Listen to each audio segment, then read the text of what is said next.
Hello, everyone. Good morning. Welcome back to the RationalInvestor.com's weekend fun. This is our Broiler Chicken Show. Hello, everyone. Looks like we're live on YouTube, so that's good to see. We'll spend the next hour or so chit-chatting about markets and Twitter feeds and trade setups and algos and what the hell is going to happen with crypto. But anyway. If you do have a question, people, a big part of this broadcast is really to interact with the public and the Twitter feed. I mean, frankly speaking, I'm pretty surprised. We got like over 11,000 followers now, so I hope you guys are getting value out of just following the free information. I think on balance, the site members feel like they're getting good value. And if anything, like what I would really like, is that awesome? You feel like you're getting awesome value, Alicia? Excellent. Love that. Daily value, Joshua says. So, by the way, if you are watching on the YouTube channel, we do have, in fact, I could probably just show you here, but I'll end up screwing everything up. So maybe I won't touch it. But anyway, in these Hangouts, you can join and participate on the actual calls themselves. So.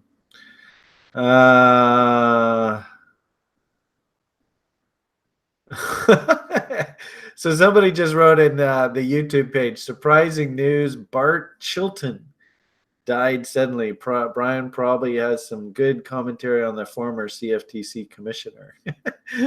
Doesn't ring a bell, but I'm getting old, so I end up forgetting stuff. So, but thanks for the update, Eric. What's the latest guy? What do we call him? I want to say Giancarlo or something like that. But anyway, I'm sort of blabbing here a bit. And please understand, YouTubers and anybody who's watching this later on, this is really just, we're supposed to be having fun here. I'm not really too stressed about time limits. If somebody wants to go in on the comments and put like time markers of when I talk about stuff, totally cool by me. But this is really supposed to just be sort of our free form, enjoy yourself sort of session. Actually, it's interesting. The level oneers just finished their program. How do you feel, Alicia? Do you feel like you were ready to kick ass on that exam? Yep, good. Oh, she says she's feeling fabulous. Excellent. Dennis, hope you're feeling good too. I see you in the lounge here. I think there's a couple other level oneers here that are in the hangout with us this morning. So while the level one school is going on, I really try to make sure that if they have questions, because keep in mind, it's just a massive learning curve. Andre says he can't wait to see his score. So that's good. At least you're optimistic. I like that. So I do spend a lot of time on these broiler chicken shows, just specifically talking to questions that they might have. And then, a big part of this YouTube video was supposed to be just to talk a little bit about the Twitter feed, try and explain some of my crazy thinking and why I tweet the way I do. This is a great image, right? This is, we'll get to this in a moment, but actually this is the definition of random. It turns out that random isn't actually as random as you think it is. So, we'll get to that in a bit. So, like talking about the Twitter feed and stuff. So this was our last Broiler Chicken show on April 21st. So that was last Sunday. Haven't really been tweeting too much through the week, just a few comments here and there. But we'll spend some time going through this. I really don't want to make this video too long.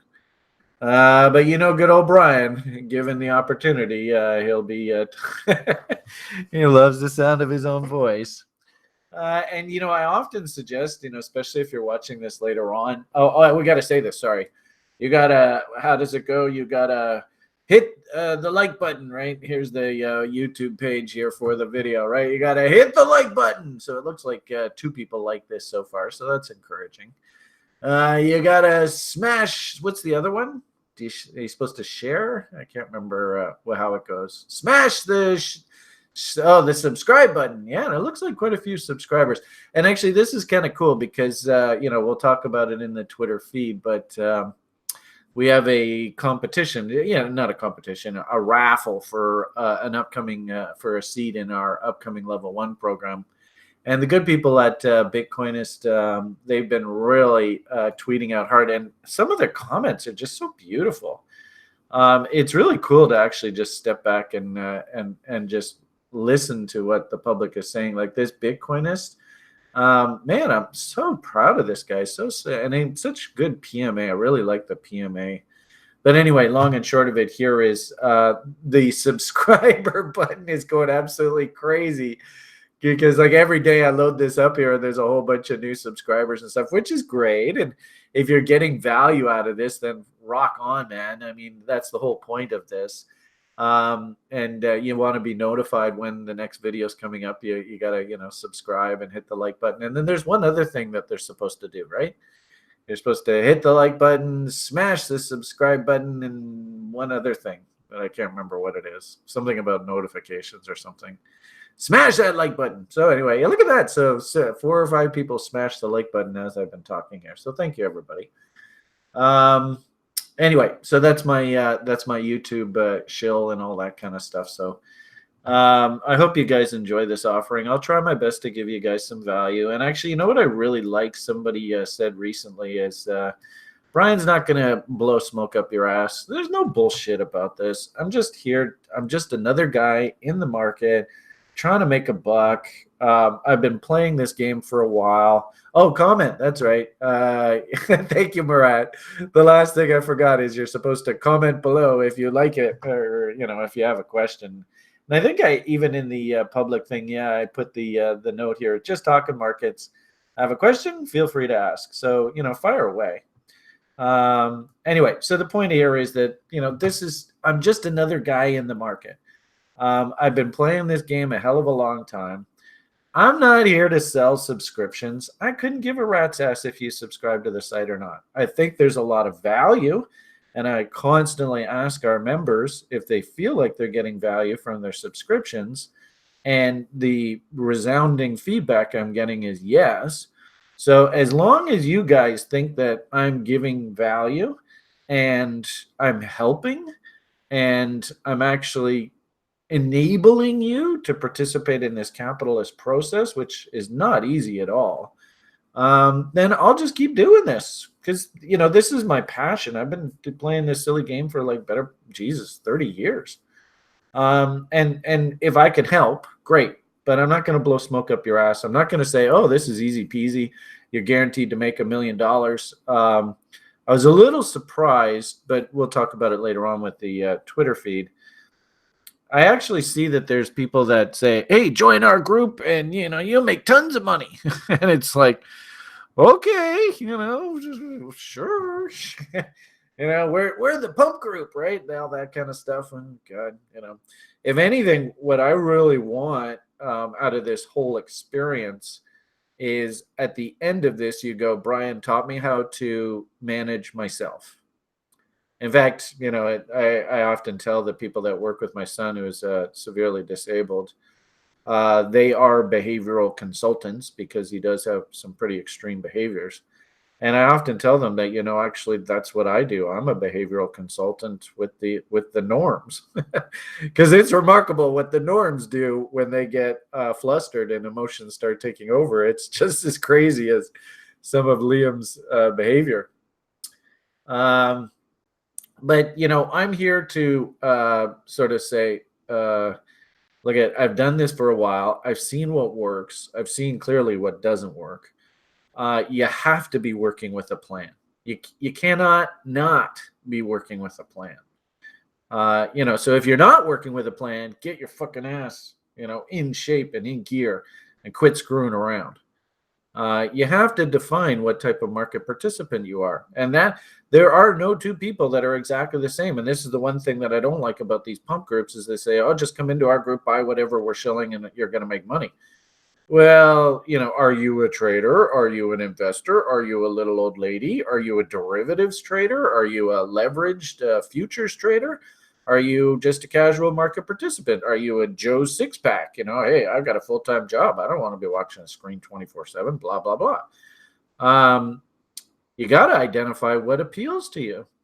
It's really cool. In we just had our level 2 program class on Friday, doing algorithms and building Pine scripts. And in essence, obviously a lot of you, watching on YouTube, and of course, site members, a lot of you are very computerized people. I don't know, is that such a term? I don't know. Please don't be insulted. But, so building computer programs, building algorithms, building automated trading systems, and actually, quick shill, one of our site members and actually another, actually there's a few of them that work together. They're all gone through the education program or going through the education program. They are like super duper computer people. And one of them in particular, sort of the quarterback of their group, actually said, Brian, why don't we sort of build a program, an education program to teach people how to actually take, like it's one thing to be able to build a script, my script tells me, where the hell's my algo here? My script tells me to buy when my algo goes to a reading of 4. All right. Well, that's one thing, to be able to build an algo that actually says, when a certain level is hit, you got to take trade. It's quite another to actually have the computer actually execute the order, appropriate risk, appropriate stops, profit objectives, and the computer to basically interact with your brokerage account, wherever that is, and execute the orders. And so Riza and Andrew and Shane and Dane and their whole group, they actually built a whole education program. I think it's about 7 or 8 weeks on how to go from, all right, well, Beamish has given me this algo signal. Now what the hell do I do to, well, cool, the algo signal came in, the computer executed the trade, appropriate risk management, and took profits at 2 to 1, then moved my stop on the trailing, blah, blah, blah, blah, blah, and now I'm out and my account balance is higher. Woohoo! So, those are the kind of added value features that TRI has, and I'm so excited for Riza and his group to be able to integrate their education module into our teaching program. So excited about that. But anyway, totally off on a tangent again. I'm sorry, everybody. But where's our Twitter feed? I should probably get back on course here. Okay, so where are we going to begin today? This is such an excellent commentary. So we'll start off here just from where we left off last week. Put this tweet out after I'd done the Broiler Chicken show. Alex Bajan, Alex B, is actually, he does the write-ups for our daily videos on the site, the daily brief. So he's an integral part of the site. And actually in our screener page, keep in mind, we're like, we got algos coming out the butt, spitting up trade signals all the time. And these are Alex's scripts, the L-Tanganator. This is a fun little setup that we like to run on the site.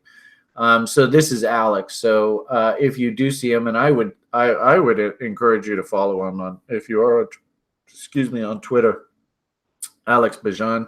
Great guy and super PMA dude. I mean, this guy has got PMA come out the butt.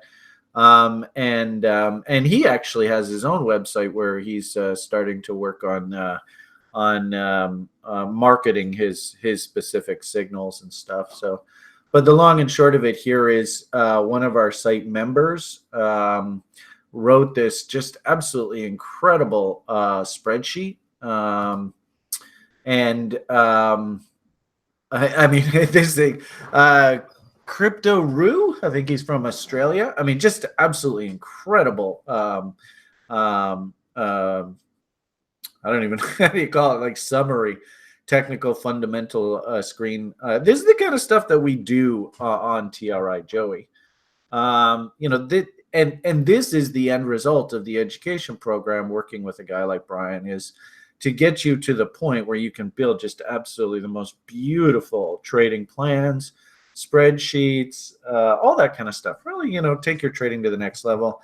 But Alex actually retweeted this walkthrough of Joey's spreadsheet, and I got to tell you, man, I mean, just absolutely top notch. We're literally building the next generation of monster hedge fund managers and stuff. Because keep in mind, these guys they're all babies. They're all so young. If these guys keep doing this for the next 10, 20, 30 years, they're going to be so stinking rich. It's not even funny. So hats off to you guys. Great stuff. And, in the Twitter feed, I'm actually really proud to be able to say that these people are TRI people. They're my friends. This guy, Alex, he even put me up when I was in Berlin. I crashed at his place. Just absolutely beautiful people. I'm so honored to be working with all of you people. And Joey, of course, like we said, was a school alum. I don't know how far in the program okay. So we'll just leave it at that. But the point of the matter here is TRI site people just doing beautiful work out there in the internet now. Just spread the gospel. Just great stuff. So do yourself a favor and check that tweet. Follow Alex, follow Joy, and also watch that video. Just great stuff. Fantastic. In fact, I probably should just embed that right on the site. As I alluded to a few minutes ago, this is actually what's called billiard ball theory, in that the whole point is, of course, if you hit like a cue ball and smack the balls, theoretically where they go is completely random, but it's not. And they actually came up with I don't know whether you can call it a fractal, but this is sort of an internal image of what sort of randomness looks like, and it's called billiard ball theory. I've posted this out a few times in the past. But it's interesting because it's not really a fractal. It is, but it isn't. It's sort of the mathematical definition of randomness. And it's just interesting to see, this was the Bitcoin cycle from the previous cycle. You can see the big spike up, the push down, the consolidation, the push against the lows, and then the big other side, how it almost looks like a complete mirror image. And so I just wondered, I put this tweet out, okay, I wonder how this cycle is going to play out. And if we, follow the same sort of mathematical, formulas, it looks like we're probably going to be due for some sort of dip this fall, which would make sense too, because, the falls are usually pretty, they don't call it the fall for nothing, all that kind of talk. And also too, I wouldn't be surprised if we have a big stock market slam here this fall. It would just make perfect sense.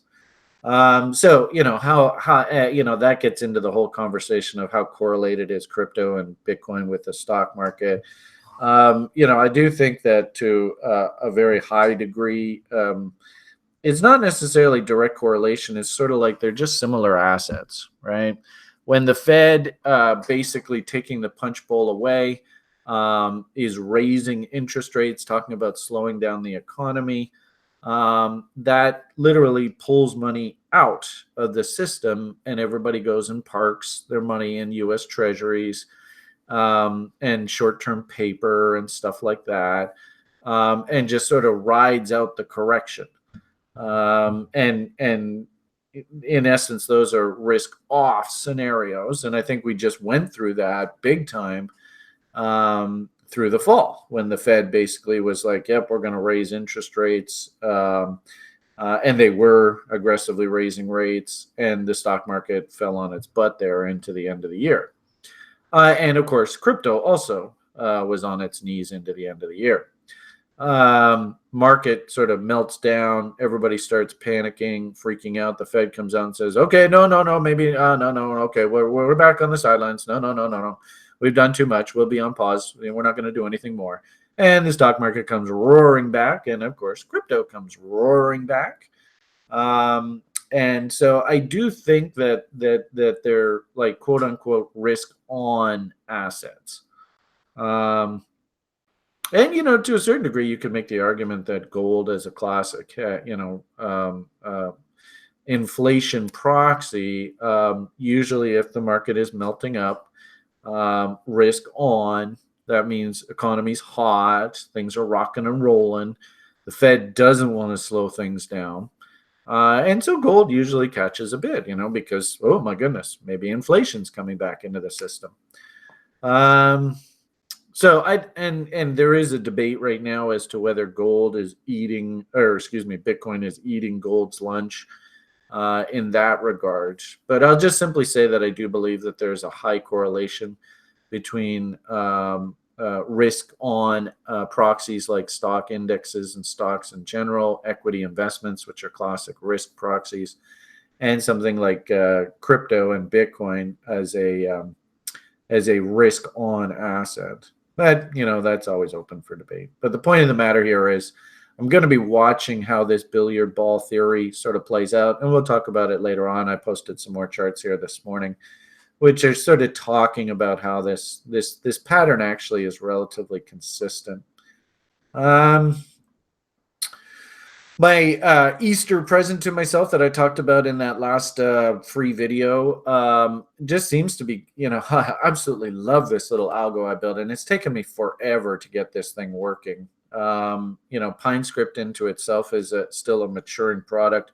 When we first started this whole experiment back in 2014, 2015, Julian and I, PineScript didn't even exist, right? So PineScript in itself is relatively infant, and it's been evolving over time. And I believe we've got it to the point now where the signals are fairly consistent across time frames. And of course, also too, Brian's like total 1980s guy. So, it takes me a long time, old dog, new tricks. And the one thing I absolutely love about our education program is every single quarter I'm forced to go back to topics as we go through them in the week's school program and revisit them. And so this latest revisit of algo and script writing, like I told you, they just had their the level 2ers just had their session on Friday.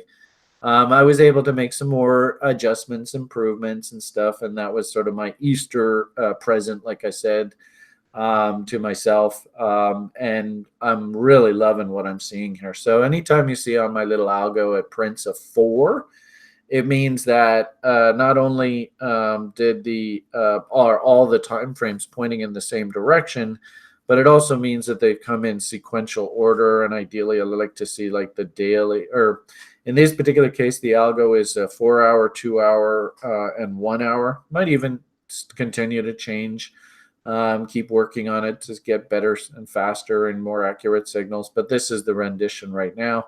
And then, if they're all pointing in the same direction, and then they come in a very specific sequential order where the lowest time frame signal comes in at the very end, then it actually prints a 4, which means that all of the time frames are pointing up and the lowest time frame is just turned up. So it means get ready for some fireworks.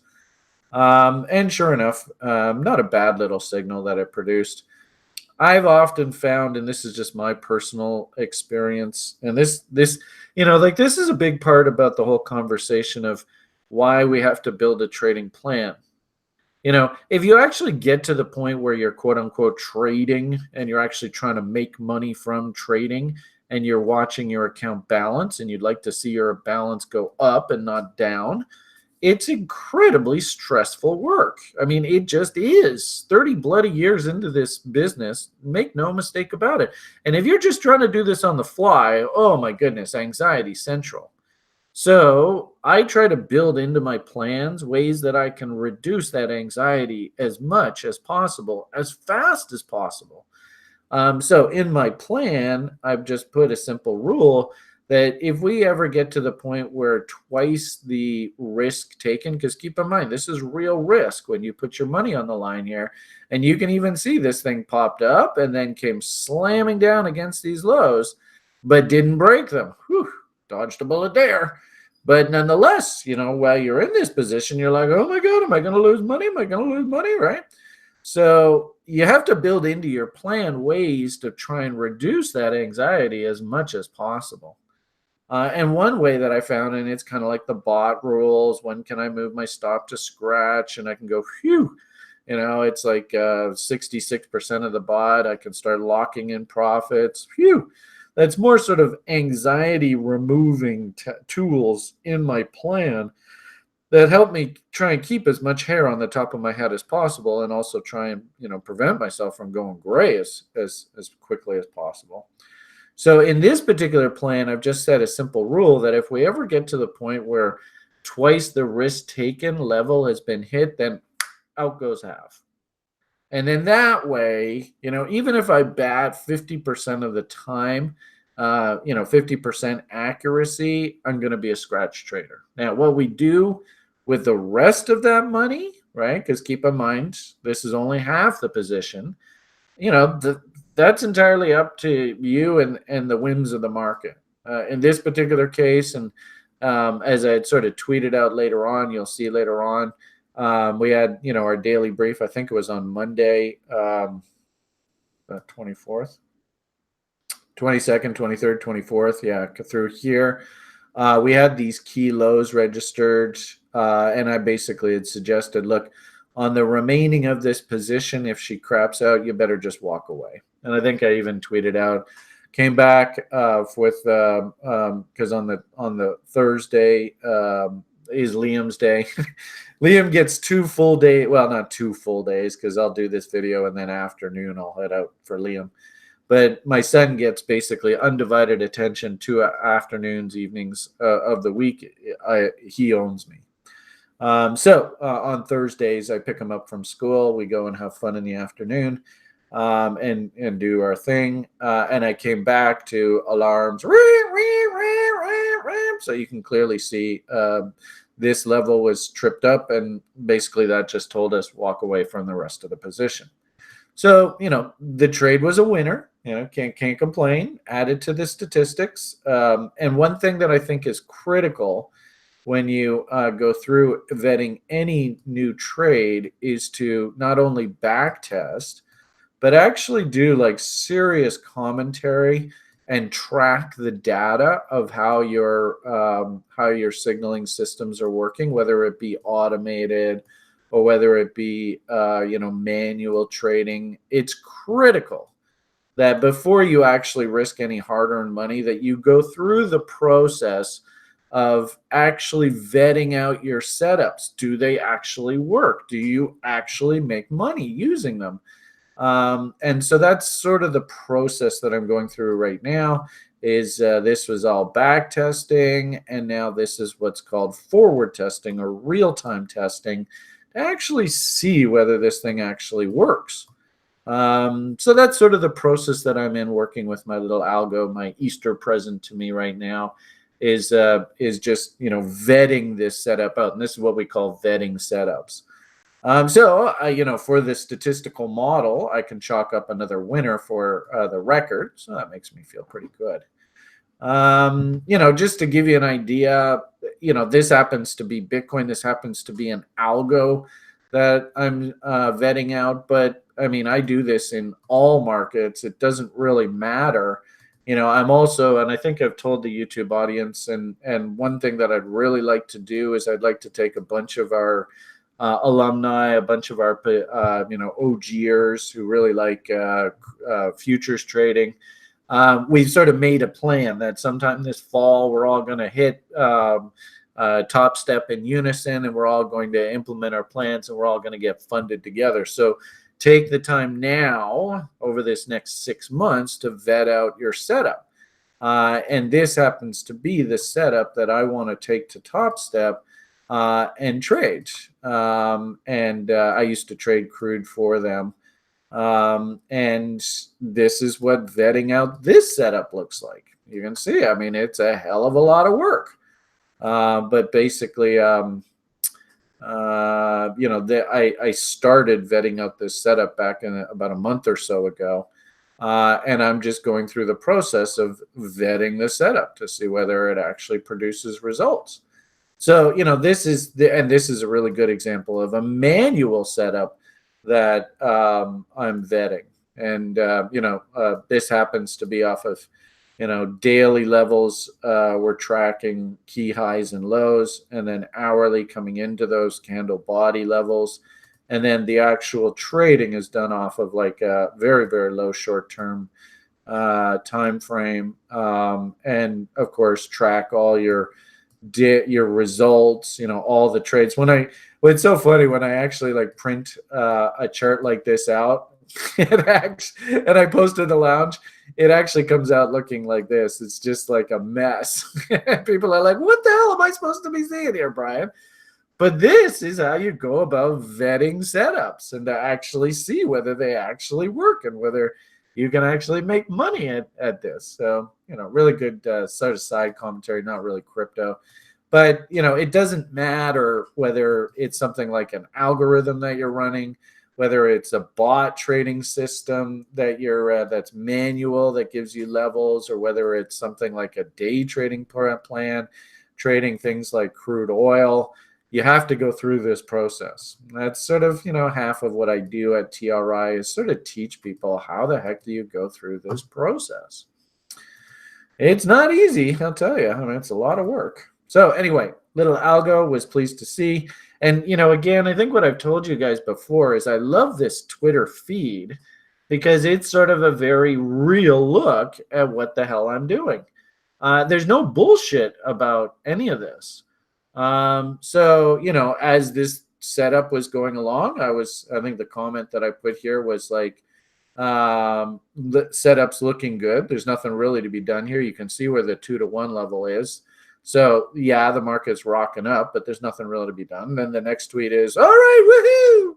We hit the 2-to-1. Obviously, big sort of, anxiety relief. Sell half of the position, put your stop to scratch on the remaining, and basically see where it goes. It is interesting that we're starting to get sort of these medium-term signals that are suggesting that maybe the market's turning. I really don't like it, though, when the public starts getting all bullish and rah-rah Bitcoin and all that, because that's actually usually a potion for disaster. So, as we sort of posted here, a golden cross, which is just simply nothing other than a crossing of the 50-period simple moving average and the 200-period simple moving average off of the daily time frame. It came in, but this is what I'm worried about. Now everyone's turning bullish. Oh, fuck me. We don't want to see that. And that's almost like CNBC coming out and say, buy Bitcoin, you're going to make tons of money. Oh, no. It's like the kiss of death. I'm still wondering whether this is actually turned or not. Now, off the daily charts, the prints are fairly crisp. But as we'll see, when I look at my trend following models, oh man, this current weekly candle is actually a big make or break event here for Bitcoin. And it's actually interesting that as Bitcoin is trying to go through this turn, the medium-sized coins are looking pretty yucky. So anyway, moving right along. Sort of corresponding with that golden cross, here's the 50-period exponential moving average on the weeklies. This is still a really big battle point. And as long as the inertia was continuing on there, I felt like, okay, maybe this doji, and it's kind of funny. I didn't see anybody actually mention it, but I always love to pull up like little tweets and stuff and just see where the typos are, because there's always one typo in every single tweet. So anyway, Soji, what the hell's a Soji? That was supposed to be doji. Sometimes dojis can actually represent midpoint pivots. So I was wondering coming out of this whether, clearly the 50 EMA acted as major traffic. We dojied out, and then I put like a tweet out a week or two ago, oh, Jesus, if an empire comes in here like we just crap out, then that's going to be brick wall. And that's sort of that conversation about Chop Vegas kind of market.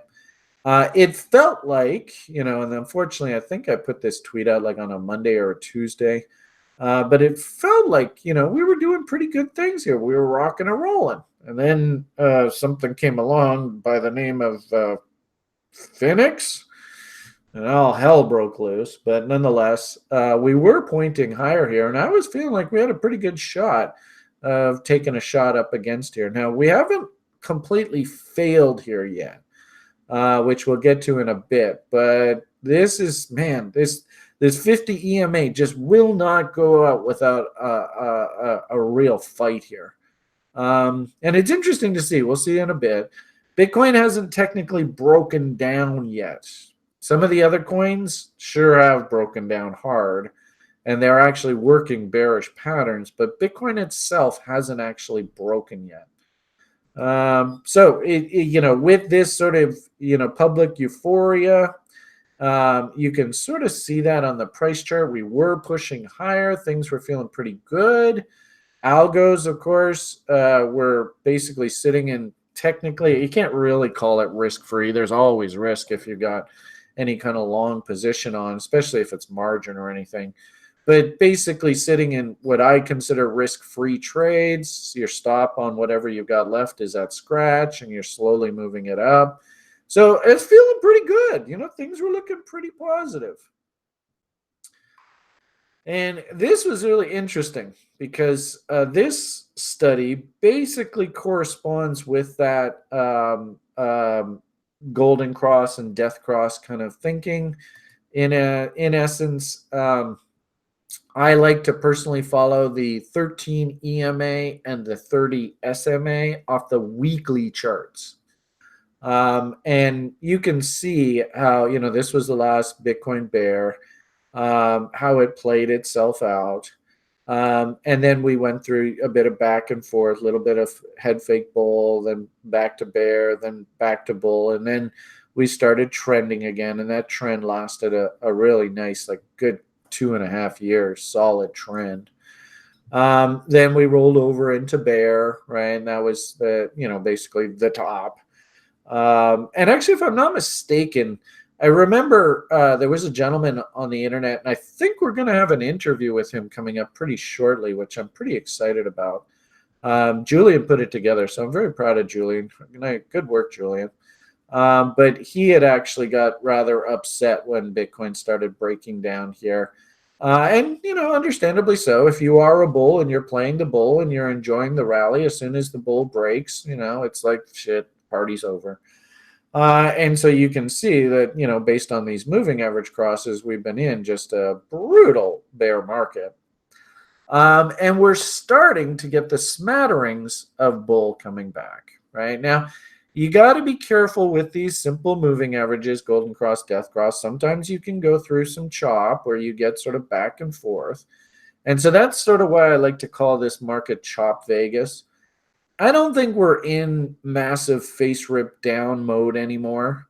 And somebody in the lounge was asking this morning, did you have where are these market state references? And if anything, and I just put it out this morning, but so we'll get to it later on, but I do believe that we're in a different market state. We're not in the face rip down, everything's going to zero kind of market.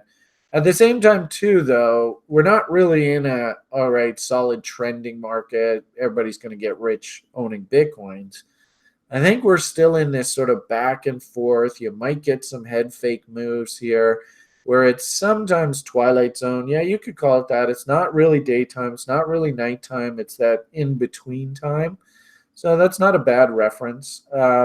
I still think we're in that kind of environment. And what was really interesting was, the fact that we had Phoenix come out, the news on Phoenix come out this week.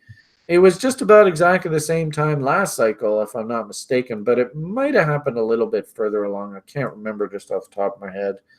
But Phoenix got into hot water before as well. So it's an interesting coincidence. Anyway, the point of the matter here is I was actually feeling pretty good, right? This is that sort of, golden cross kind of thinking using Brian's moving average system. And we don't see these bullish prints every day. You can see how long it's been since we've turned bull. So that's very encouraging. I was feeling pretty positive about that. But at the same time, too, That doesn't mean we could go and buy Bitcoins here and just like, okay, we're all going to get rich, right? You still have to hunt your setups. Is this really a good trade location to actually go and invest in Bitcoins? Don't think so. Reload zones, all that kind of talk. Is this a W here? No, right? Yes, for those people that are trading like lower time frames, trading algos, trading hourly double bottoms, bullish bots, bearish bots, fine. If that's your trading plan, rock and roll. But if we break down on any of those, you gotta respect your plan and get the hell out of there. And so this is just more a commentary on sort of the broader market. And gee whiz, it sure is nice that we're finally sort of transitioning out of the face rip down mode, which really sucks. Interesting too that typical bear markets usually last about 18 months. That's a pretty good sort of frame of reference. It doesn't have to be exactly 18 months. It could be a little bit shorter. It can be a little bit longer, but a typical bear is about 18 months. So you can see, and I don't know, it's kind of tough to see on this image, but we started this study here at the top. That's the Gox top, and there's 18 months. And so we do 18 months off of this peak, and you can see that should come in somewhere around here. And also, too, you can see how we sort of double bottom, tried to break out, then one more, right? Wash out the weekend longs just to see whether they can flush the market. And then we start the move higher. And I got a funny feeling that could be very similar here. So be careful, everybody. I totally believe we're still in sort of chop Vegas mode, but we're starting to see the anecdotes of, hey, we're closer to a bottom than the top. So that's good. At the same time, please understand, everybody, especially YouTube watchers, I'm actually not committing any new money to crypto. I'm just recycling the money that we originally put in. Remember, I started this silly crypto portfolio with $500. That's just a few years ago. It was like the fall of 2014, the very end of that year. We just took $500 and just said, all right, let's see what we can do with this thing. And even now, I think it's sitting at about 180, 190,000, somewhere in there, of which we've got like just even in cash about 112, 113,000. We got like 20, 30,000 in gold. And then we got a whole bunch of these altcoins still sitting on the books, about 50 grand worth. So please understand that, yes, I do make a lot of comments with crypto, but I don't think we're actually at quote unquote investment grade for crypto just yet. I think we're still sort of cleaning up, and there are other tweets and stuff that we'll get to that comment on this. Believe it or not, actually, I'm super interested in the stock market, and I'm having lots of fun with TRI people. And this is such a great idea, such a cute story. But if anybody's been playing crypto game with me, you've probably seen these kind of charts on altcoins and stuff that I point out. This happens to be and I don't know whether they're Canadian. I think they're Canadian company, but I don't know, beverage retailer that just so happens to have a CBD component to them. And I did notice that the pod stocks are cleaning themselves up a little bit here. And so I'm just wondering whether, these guys are getting ready to announce some sort of CBT product or something. But I'm having a lot of fun trading the stock market right now. I love the stock market. I'm having so much fun in there. So I do, put out a lot of sort of stock references. If you're crypto oriented, I can completely understand this doesn't mean anything to you. But there's lots of stocks. And actually what's really fun right now is I'm actually building out, sort of off topic, but I'm building out a nice database of blockchain stocks that I'm super interested in. Actually, I've had quite a bit of interest on the site for this model, but you can see this universe is building, right? I don't necessarily think that some of these, In fact, I even put a tweet out saying, somebody was talking about what Barry's up to. And I said, all right, I'll be more than happy to buy Barry's ETF in the stock market if we can get back down into reload zones, right? This should be pretty consistent stuff that you see out of me. But I just wanted to make reference to the fact that I actually really, for the next 15, 20 years, we're heading into a growth cycle. And these are the companies that are going to kick ass. In fact, actually, Joshua this morning made reference to the fact that Mr. Novogratz has got a big conference call coming up this week. And I asked him to keep track of that and maybe find the link to the conference call. This would be a really, really interesting conference call to sit and listen in on. I think there was a fantastic trade up into shorting locations, and it shouldn't surprise us that the market rallies up into shorting locations and then rolls over. But I would be really interested to listen to what Mr. Novogratz has to say here in his actual formal conference call, because this is his stock market proxy. And not just sort of blowing smoke up people's butt with things like, public comments on CNBC and stuff, but actual serious conference call for shareholders. I'd be really interested to hear what he has to say. But the point of the matter here is that I think that, as we transition from the fear cycle into the growth cycle, I really actually would prefer to concentrate more on stocks. And see if I can do exactly what I just did in crypto, but do it through crypto-related equities. Because actually, I think ironically enough, you guys think that the growth rate in crypto is high. Holy moly, I don't know. Pull up a chart of Amazon from the low of 2002, 2003 to what the current price of Amazon is. Then you see some serious growth. And that's the kind of environment that I think we're getting into, where some of these stocks that are just like penny stocks and dollar stocks, these things could be worth hundreds. And of course, whenever these stocks get going and increasing in value and price, they go and split the stock. So if you own the stock and you have a free position and they split the stock, well, now you just got double the amount of stock. And I mean, I got to tell you, go and pull up a chart of Microsoft. See how many times they split that stock over the past 20 years. So this is actually the part of the market that I really want to concentrate on. The problem here, though, is that we haven't made that transition into the next greed cycle. Usually, I think we're still at the tail end of this fear cycle, and that will be marked. The official transition will be marked by this next recession. I don't know when it comes. We've had lots of conversations about yield curve and things like that. Usually the equity indexes always, they call the stock market the ultimate leading indicator. Usually they'll break first. And usually in a recession, stock market loses 50% of its value. So I'm looking for that mark to sort of officially mark the transition into the next growth cycle. It will be that recession. But in the interim, getting ready for that, I'm starting to build my database and sort of my universe of acceptable ideas that I can invest in the stock market. And the way that I would strongly suggest all of you to try and do this is don't try and outguess the market, because you never will. I mean, it's too difficult.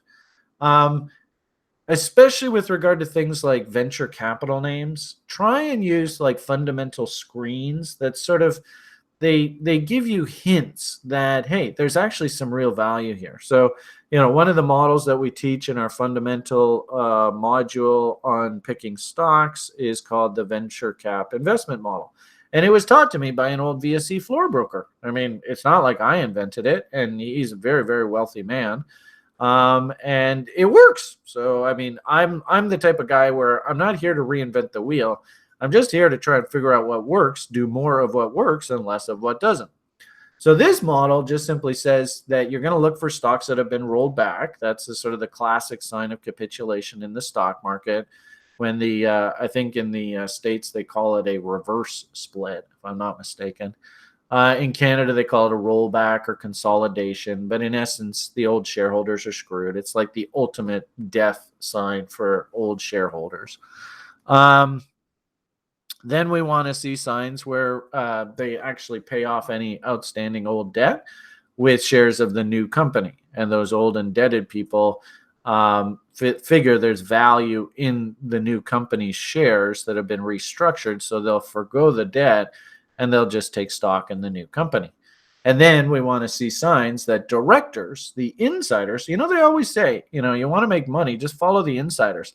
And the same thing in crypto. I remember when those Zcoin and Zcash and those coins all started coming out, and we saw that they raised money privately for them at like $6, $7, $8, $9, $10 a coin back in the ICO days. And the thing went zipping up to like $200, $300 a coin.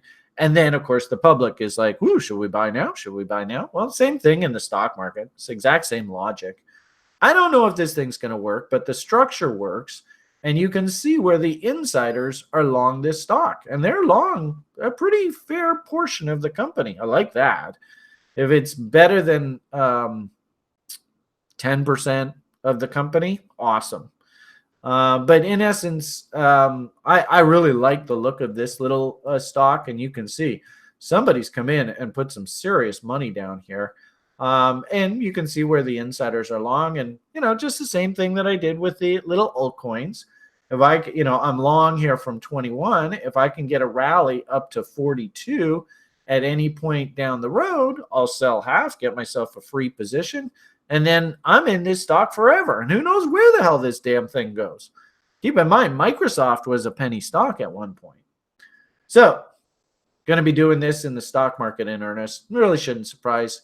And what I really like is this idea of building out a universe of acceptable names within the stock market that are blockchain and crypto oriented. Wow, that sure was long-winded. Sorry, everybody. But that's sort of a conversation about stocks. And so you will see stock references in my Twitter feed. This happens to be a little options play that we're working right now. And the great, this stock's called David's Tea. But on the site, we actually affectionately refer to it as Casey's Tea, because this was one of our TRI SOF Options Club member. You have to be an alumni of the program. You have to have taken the program to be able to participate. And this was one of his ideas. And frankly, and the irony of it all is so cool is he's actually he got his bid filled, and he's actually on the offer now. So his sell half on a double and get yourself, you have to do this in options because derivatives, they expire. They can be turned into absolutely worthless in a heartbeat on expiration. If they're not in the money, they're totally worthless. So you absolutely have to do those, like sell half on doubles, get yourself into a risk-free trade, yada, yada, yada. But the point is that even right here, and actually the stock has popped up nicely since, he's actually the offer on the option. If we get any kind of move up into this gap here, he's laughing. So he's actually the offer now. So don't go and pay his offer because it's double what we all bought this thing at. I thought that was so cool. So Casey's Tea, way to go, Casey. Great pick. Just keep on keeping on. Great stuff. Okay, so we talked a little bit about the potential, trend change off the medium-term moving averages. Was super pleased to see that. And maybe this marks the sort of turn for Bitcoin. I still think that we're in this sort of chop Vegas. We might get some head fakes, classic Phoenix kind of shakeout stuff going on right now. And yes, there is a W working here, so that's good. And, if you want to start thinking about taking shots against these lows, I think that's fine, right? But, please understand. And really, I've made the argument the whole way along. If you're a little old lady, keep in mind this is a log scale, but if you had done just a linear scale, if we get at or below the reload zone, you just are nibbling away. And really, you want to keep it as absolute, as easy as possible for yourself in this space. Brian, I can't stare at the screen 24/7. I've got a full-time career. Build a plan to put yourself on a nice little dollar cost averaging nanny nibble program. It works. It really does. It takes a lot of the stress and the anxiety out of the investment process, but it might mean that maybe your nanny nibbles have to sit underwater for 6 months, 8 months, a year. I've seen that. The cool part about nanny nibble strategy is that you're actually rooting for prices to go down, because it means that your next scheduled purchase, you're going to be able to buy more than the previous scheduled purchase. And what you're really trying to do is accumulate as much of whatever asset you're interested in as possible. But most people don't get that. So, but anyway, I mean, I was a broker forever. Those people that could understand, and actually we'll talk about 4-year cycles and stuff like that. It's psychologically difficult to do, to actually root for prices to go down. But I got to tell you, it works. It works really well. All right, so moving on. Just a reiteration of Bitcoinist.com. Thank you very much, Bitcoinist.com. You guys you've done just a stand-up job, really promoting this raffle. Everything that these people sort of say, I fully agree with. The whole point of what it is that I do is to try and minimize the anxiety over risking money in the marketplace. You're never going to be able to get rid of it entirely, just like you can't entirely get rid of risk. You just can't. It's impossible. There will always be risks out there. The cool part about crypto now is it's getting to the point where you can actually start buying portfolio insurance through the use of put options on sites like Deribit. So, in our level 1 program, right out of the gate, we talk about, well, not out of the gate, it's probably week 5 or so. We talk about risk management and how portfolio managers use various different strategies to manage risk in the stock market and all that kind of stuff. And one of the ways is to simply just go and buy insurance through the use of put options. So I'm actually exceedingly pleased to see that Bitcoin has actually gotten to the point where you can build those insurance plans. But the risk of those insurance plans, of course, is the premium you're going to have to pay for the insurance policy. But the point of the matter here is that, and I love how they actually, this gentleman, and I don't know whether it's a team that is working together to do these tweets, they are actually articulating what it is that we do for our students and our site members really well. So basically they're saying, it's geared towards educating people in making the right trading choices while putting emotions and existing popular trends away from their decision-making process. Beautiful. Kisses. Mwah, mwah, mwah. Perfect. I mean, the point here is that you're never going to be right 100% of the time. But at the same time, too, we got to get rid of emotion from the equation, because emotion will always have you come in, buy at the top, sell at the bottom. Always, always, always, always. And, it's fine to be, if your popular trend is moving in a direction, well, it's cool to be hunting setups, but you have to articulate exactly what's going to take to get you into a trade, where you're going to risk to, and of course, if you're right, where you're going to get paid. Which of course is more of this talk about just getting rid of emotions from the process. So really pleased, and I've seen a number of these people at Bitcoinist, they're really retweeting this, and really, it was a lot of fun writing that article that I did for them. And I think it was very articulate, talking about what it takes to actually make it as a trader in this world. And I have to say this, I'm exceedingly pleased at the way that they've approached this whole thing. But also, too, I think this is a really good commentary on sort of market state. I noticed that, a lot of the when we were at the top of the market in late 2017 and early 2018, I mean, TRI was just absolutely flooded with people. And I mean, oh my God, I mean, it was hundreds, if not thousands of people. I mean, it was ridiculous the amount of people that were coming out of the woodwork wanting to trade crypto. I have noticed, and actually I think this is an excellent commentary on market state, that the amount of frivolity, the amount of sort of, oh my God, we're all going to get rich, has really backed off. And if anything, the fact that they're raffling this off, and it's a relatively low number of people, I think there's only maybe about 50 or 100 people in this contest, means that the statistical odds of you actually winning this contest are actually pretty good. So enter it, right? You're watching the YouTube video, you might as well enter it. And if you win, rock on. I mean, way to go. So follow the Twitter feed, hop on, follow these guys, do all everything that they tell you to do, and get in the contest. And what the heck? Okay, so now this is getting into sort of Brian rhetoric kind of stuff.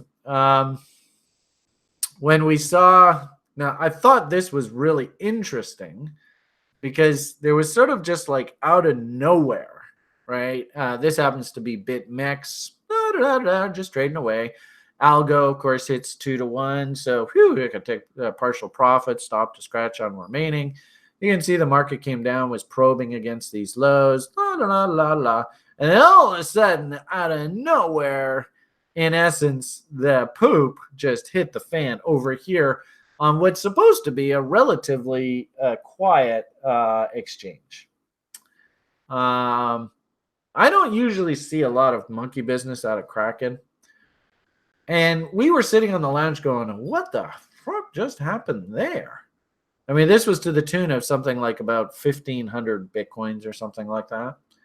So somebody clearly wanted out desperately and just literally panic sell, hit the bid, just clean the damn position out, just get out now.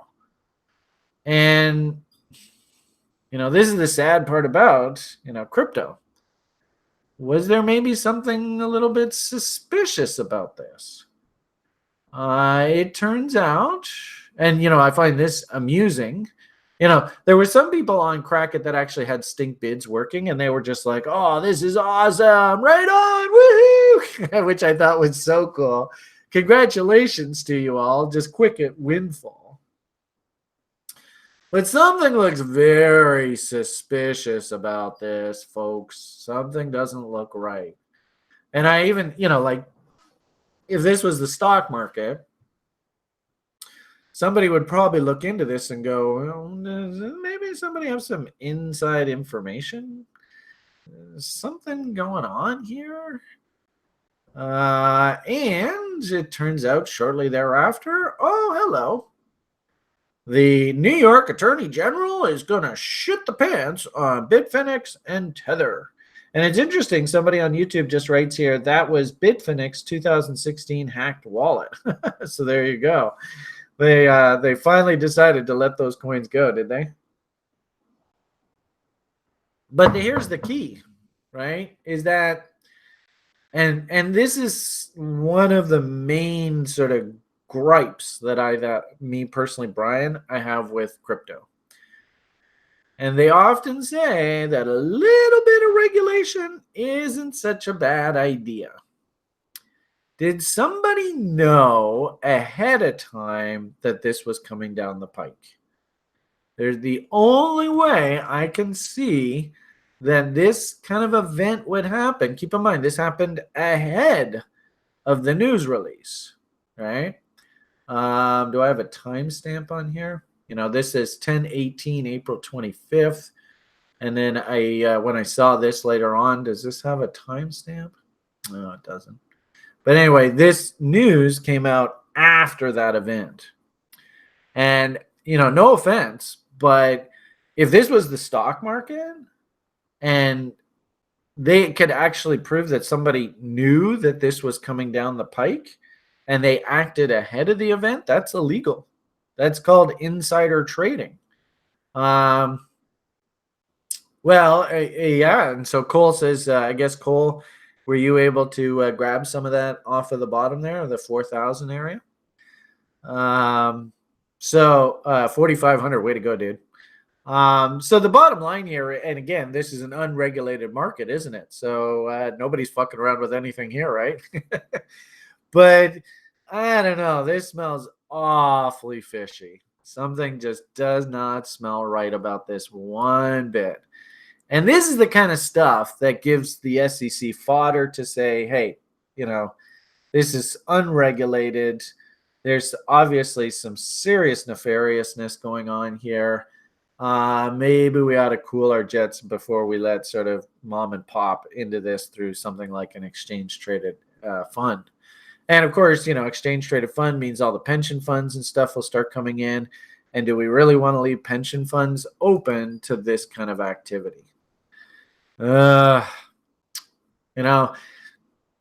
a lot of crypto enthusiasts and stuff get angry at me over this. But the long and short of it here is this space still has a lot of growing up to do. If you really want to be accepted and, ETFs and pension funds and all that stuff coming in and, Bitcoin is mainstream, I've always made the argument I can't accept and use Bitcoin as a means of payment on TRI's site because the price is just too damn volatile. I go and collect a Bitcoin, it's supposed to be like $5,000 and then next week it's $3,000 and what I just took a 50% haircut on my business. Businesses can't run that way. So, if anything, this is an excellent commentary that Bitcoin still has a lot of growing up to do. I thought it was interesting to see, we'll see sort of later on with the Twitter feed that, obviously this thing isn't going to go out just like that. But one thing that really concerns me is that, Tether, of course, this is what this is all about. We're back to this kind of nonsense again. And, I suppose to a certain degree, as long as you're on Phoenix, then they'll internally support the Tether. But what really bugs me is these tertiary exchanges that hold Tether, because you could wake up one day where those tertiary exchanges go, we've completely frozen Tether, there's too much uncertainty about this, and your funds are basically locked. Or, the goddamn thing just collapses in just a big panic. So as a result, I do not believe in these quote unquote stable coins anymore. They're just way, way, way too risky for a guy like me to participate. And so on this event, on this counter trend rally, I just liquidated all of our Tether positions. And I took a big punch in the nose on that NBT. We still have a few more of those technical crypto stable coins on the books, but actually just one or two left. But they're incredibly small positions, so I'm not really too interested in doing anything with them. But the point of the matter is putting like serious money into these stable coins. I can't do it. I mean, you do it, caveat emptor, and good luck. But I can't endorse these things. It's just not me. All right, so further commentary, and as I'd sort of talked about in the daily brief, basically move stop to scratch should have been done anyway on the remaining after this level was hit. Then in our daily brief, we talked at length about these key support levels. If we break them, probably best just to walk away. And sure enough, boom, that signal fired. And so the best thing to do was just walk away. On the remaining, love these kind of tweets. This is great. These guys are having a typical fight in the schoolyard. Some smart ass dude starts breakdancing right in front of them. It's hilarious. And then somebody actually retweets this and all that with, this Tether and SEC and all that kind of stuff. And here's Bitcoin over here, not even really giving a shit.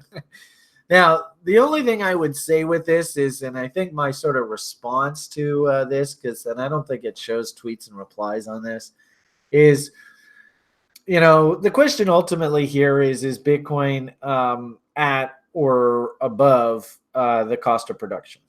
What does it take for the miners to get paid, to make sure that they keep mining and they keep validating the network, yada, yada, yada. As long as we're above cost of production, then I think this is completely accurate scenario where, internal stuff's going to happen, but Bitcoin doesn't give a rat's ass. The problem is that like $5,000-$6,000 a coin, are we at cost of production? I don't think so. We actually, a year or two ago, we used to have lots of fun talking about Mr. What was his name? God, I can't even remember his name now. McAfee, right? Where he publicly came on a few years ago and said that my cost of production for mining Bitcoins is $1,000 a coin. And then we sort of gave him sort of the benefit of the doubt, maybe said, okay, maybe he, depressed that price. I don't know. And then, of course, through inflation, all that kind of stuff. Yeah. I know. I don't think, the bottom line here is he never did eat his penis. So I don't know. Maybe we just call him Mr. Bullshit. But the guy sleeps with a gun underneath his pillow, and he like lives on a boat off the coast of Venezuela right now, doesn't he? I mean, there's an interesting life. But anyway, I'm not going to comment on all that. The point of the matter here is that as long as Bitcoin's above the cost of production, it's not going to make a rat's ass difference.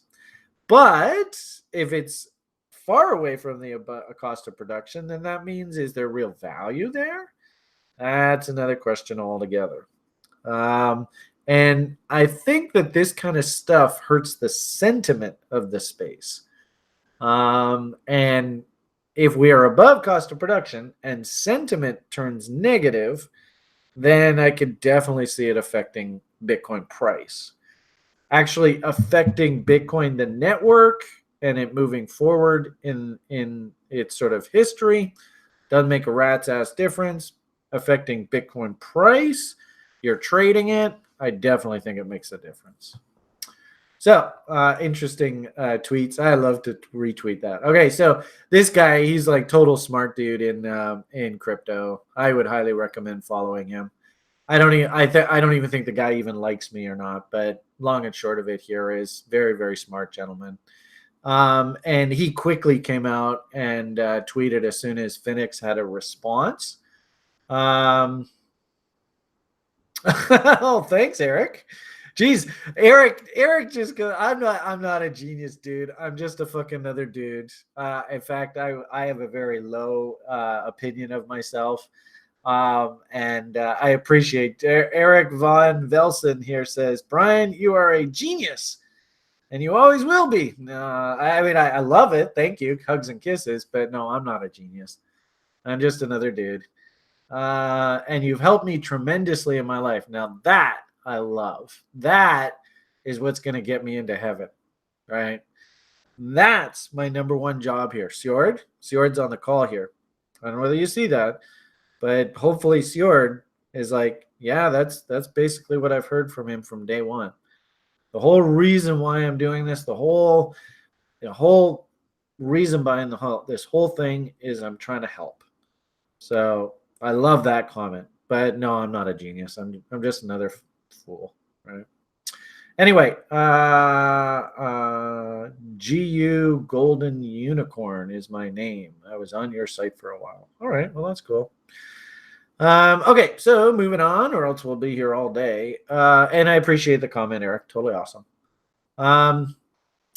Loomdart here, he came out and he instantly posted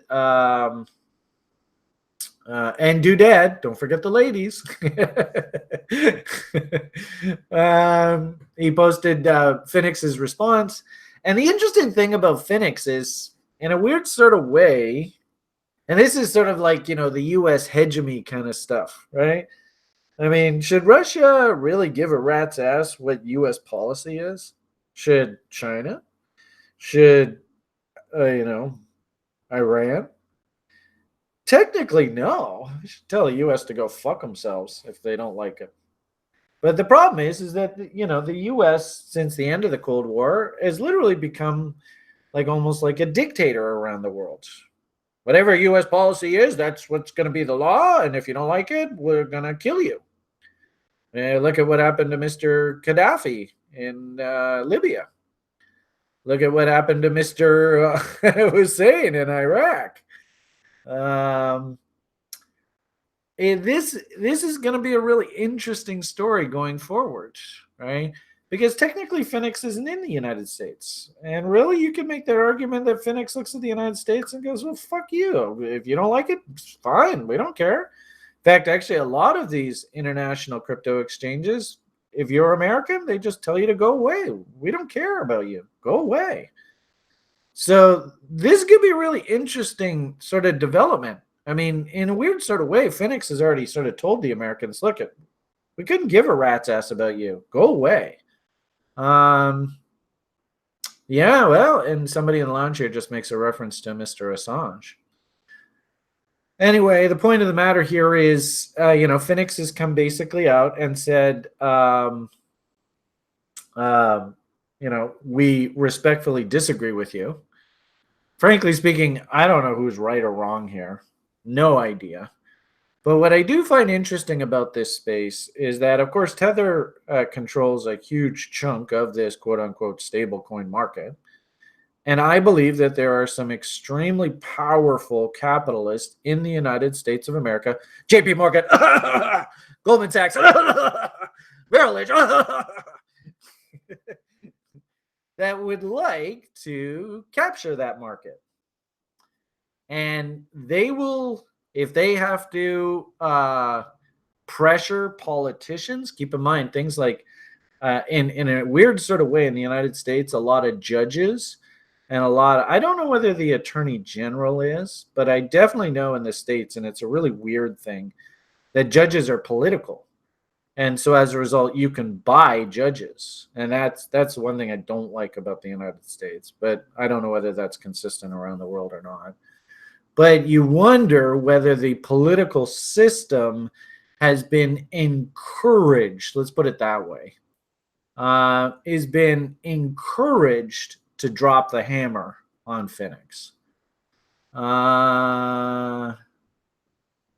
what the Lolita Express is for. I'm not sure what that is, Alicia. So I wonder whether this is more political, and we're talking about billions of dollars. Like Kevin Stewart says here, the fix is in for Tether like a Don King fight. That's good. God, we haven't seen any references of him anymore. Is he still around? Anyway, the point of the matter here is that this to me almost feels like it's a political football.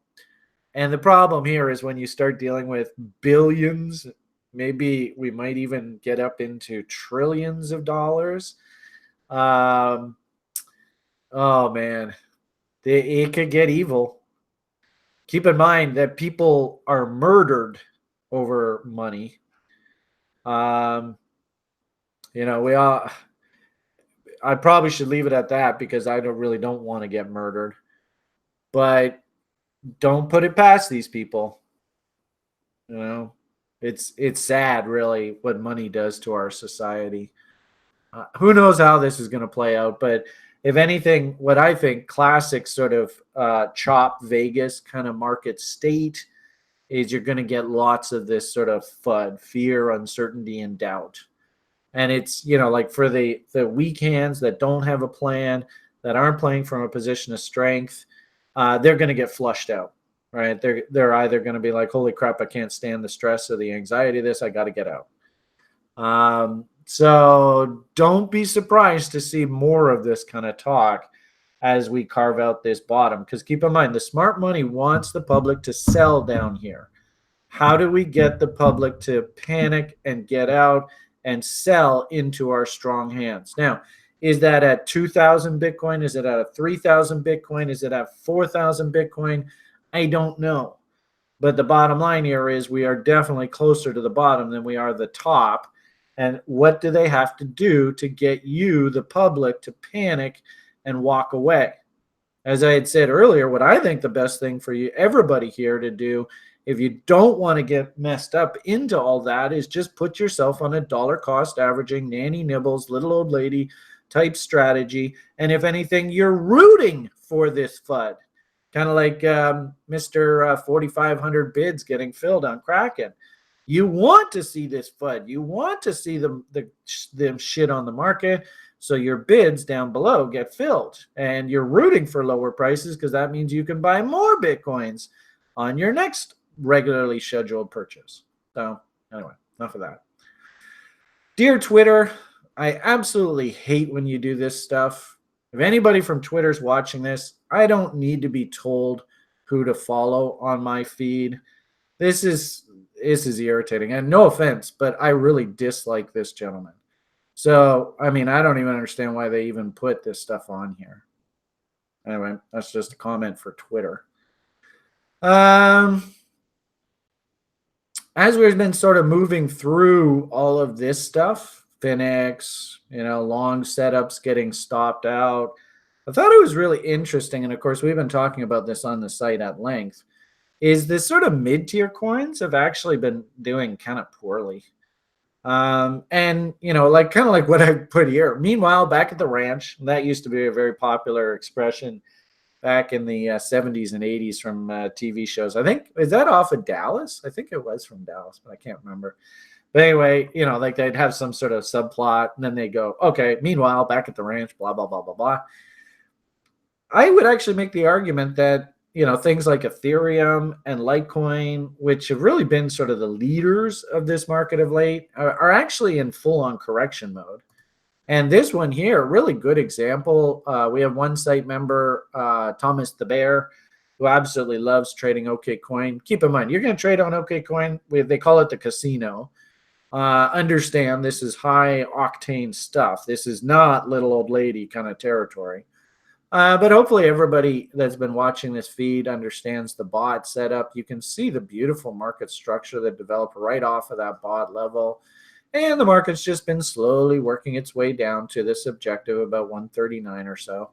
So the irony of it all is that, the whole tether stuff and all that, it looks to me like, that's almost like a distraction within sort of a broader market move. And I don't know whether we'll get to it, whether we have time through this. But, when I look at my sort of matrix on a regular basis, here is the Binance altcoin index with the big sort of cousins. This is the Trex altcoin index with the big cousins. This is the Trex altcoin index without the big ones, or like the Schalt coins. And it's actually not doing that bad. Yes, it just made a lower low. So, M's are still dominating, but it's not like falling off the cliff kind of idea like these ones. And why is that happening? Well, if we look at our, the teal line is Bitcoin. It is not M'd out, but look at that big old M there off of Litecoin. And then just recently, look at this big old M that's come on in off of Ethereum. So it's actually these coins that are breaking, and the whole sort of tether nonsense is, in my opinion, I think it's actually a bit of a distraction. We'll see how that plays out. But long and short of it here is, I like to follow the forward spreads on OKCoin to just sort of give me an idea of what the sentiment is in the market. We talked recently in these videos about these very well-defined M's that came in up top. And sure enough, just about that point, that was about the 10th of April, everything started to break down. And most recently, nasty breakdown in the spreads here from the 23rd of April. And nasty spread breakdown.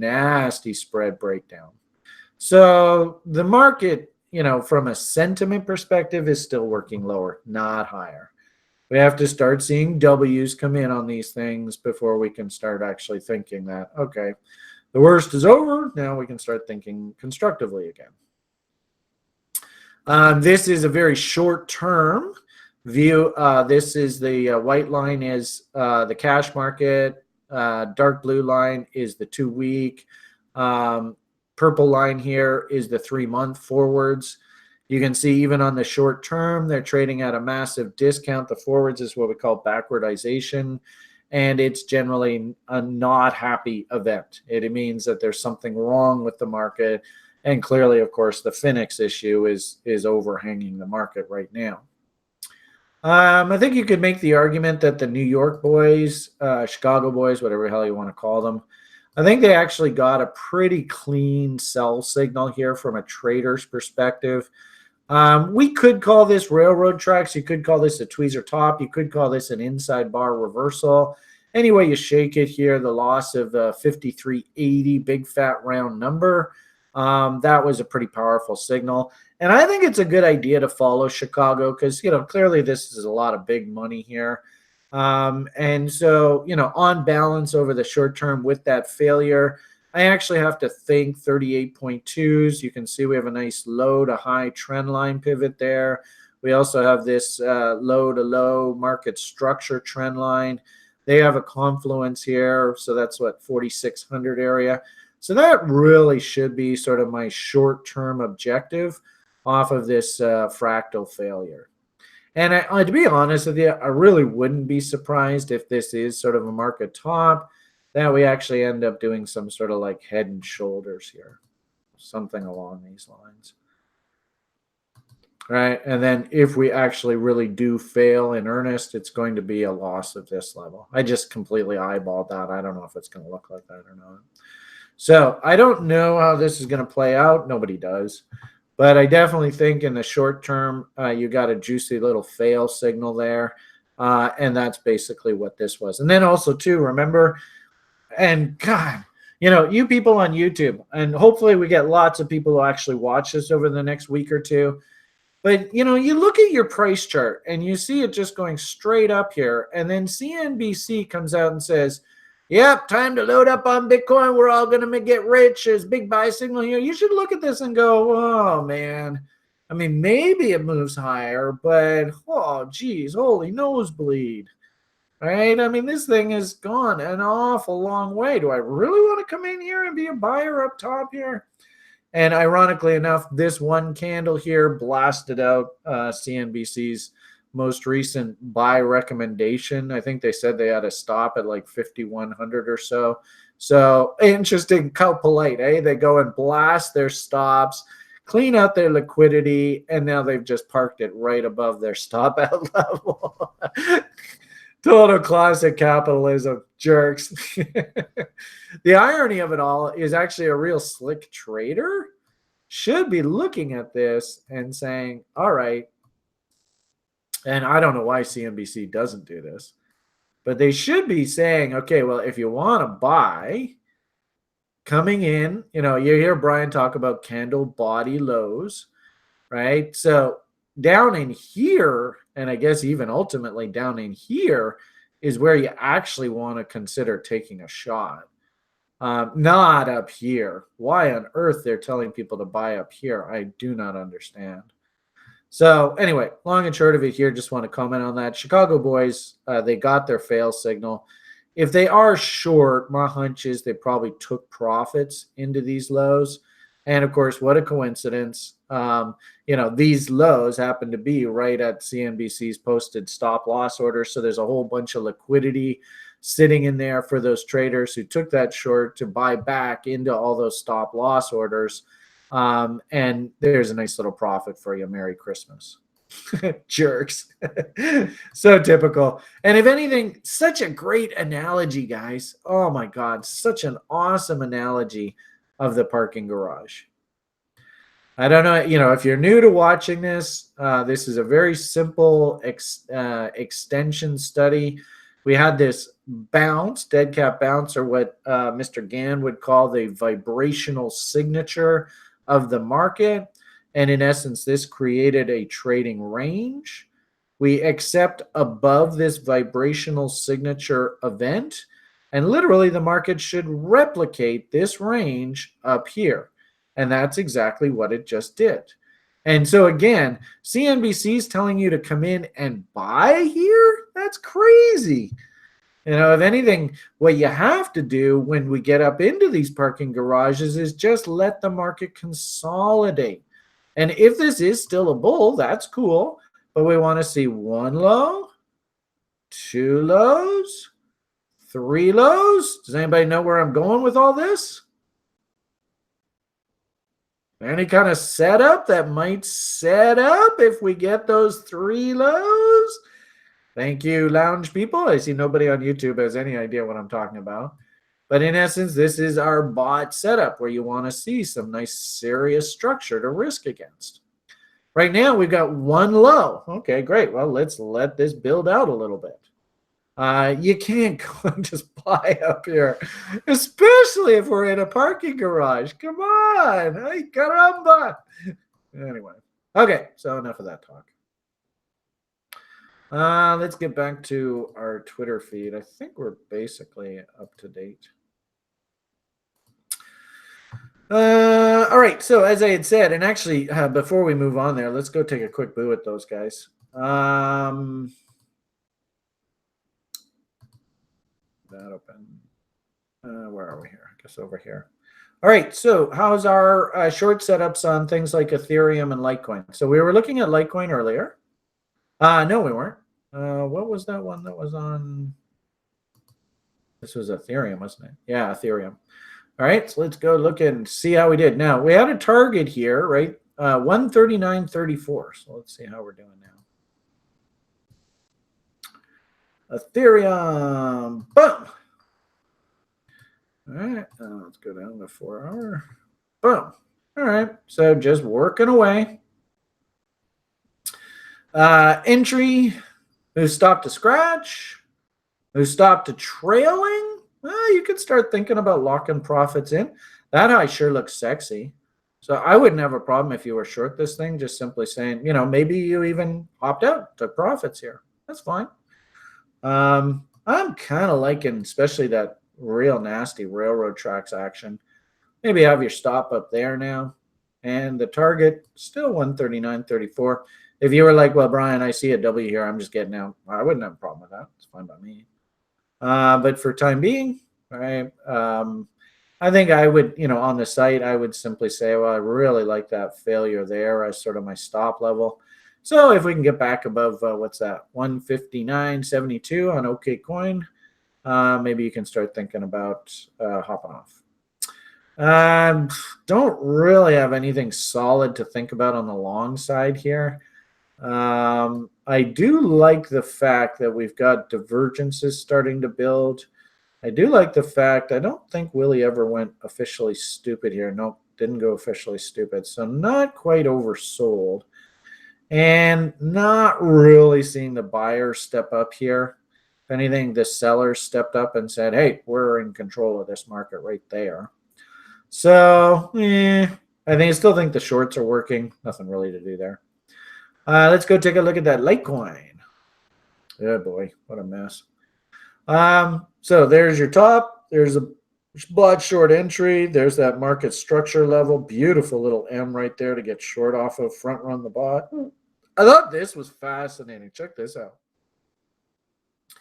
And I really eyeballed this because I wanted to make sure.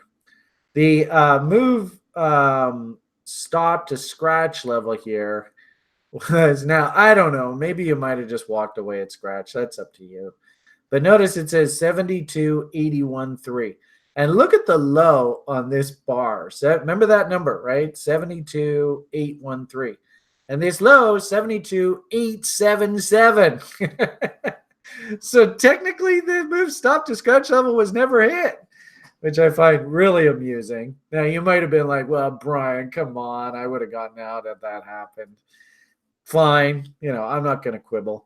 The point here is, technically, according to the textbook, move stop to scratch level was hit here. And now move stop to trailing level has been hit.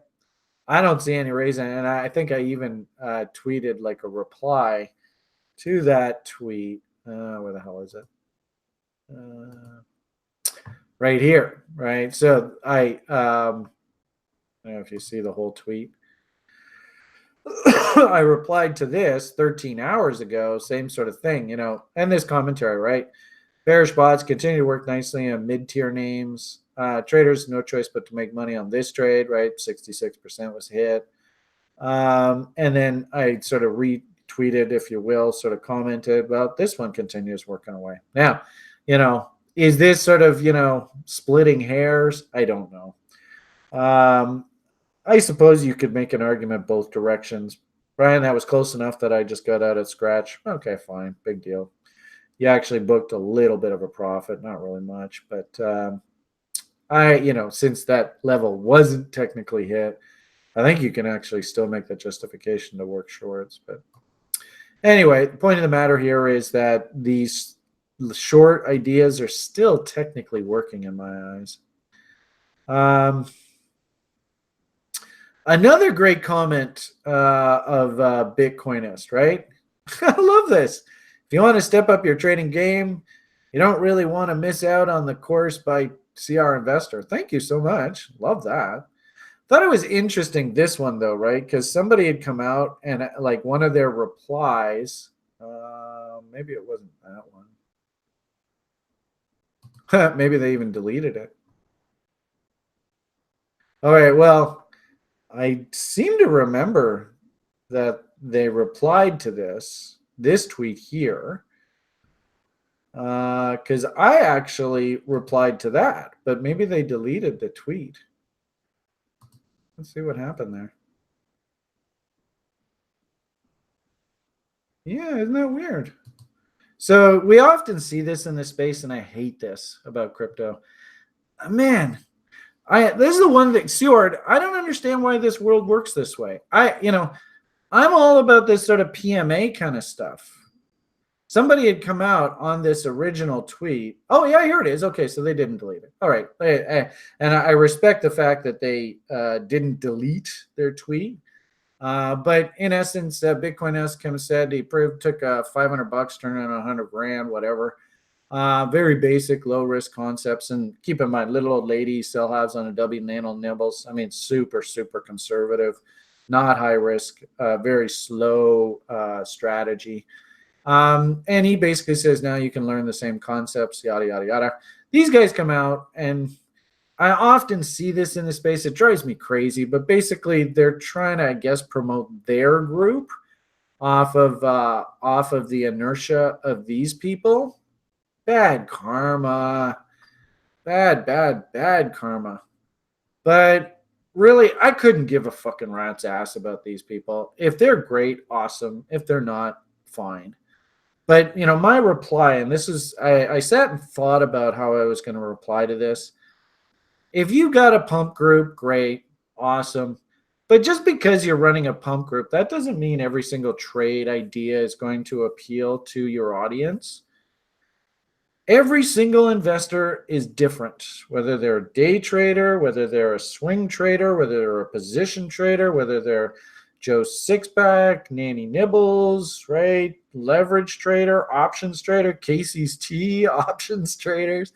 There's a million different ways to skin this market. So just to say, we're the best pump group ever, we're going to make lots of money, right on, Telegram channel. If it's free, fucking A, awesome.